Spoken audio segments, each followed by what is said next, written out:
Hello, ghosts and ghouls. Welcome to the show. I'm your host, Mr. Creeks. Today's story I dubbed the Porcelain Doll. This story comes from Puerto Rico. Actually, it happened to my wife when she was in grade school.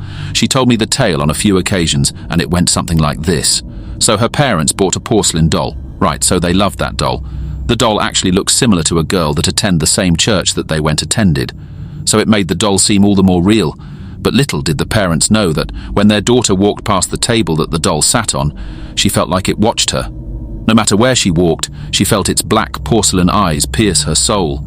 Fast forward to bedtime, so every single night my wife says she would hear the click, click, click, click of little porcelain feet.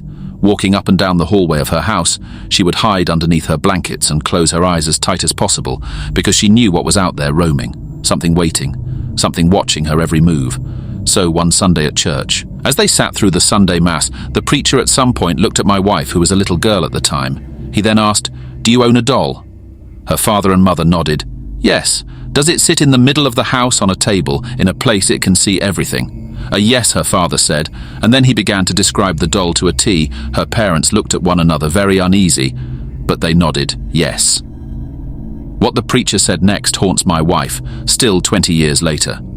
He said, "Well, you see at night that doll walks your hallways and house, and its feet make a horrible sound.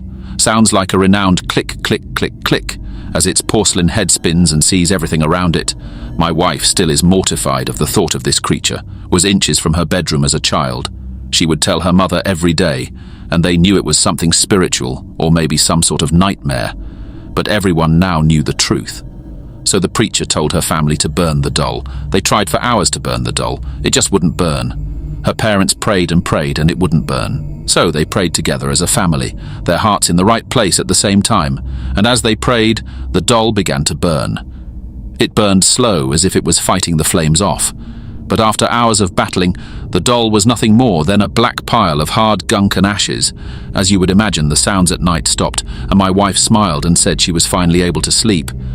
I don't know much more about the story, the doll, or anything after. But I do know this. It's a true story from the files of you. Sleep terrible, everyone. And remember, if you can sleep, then you clearly haven't visited the creek.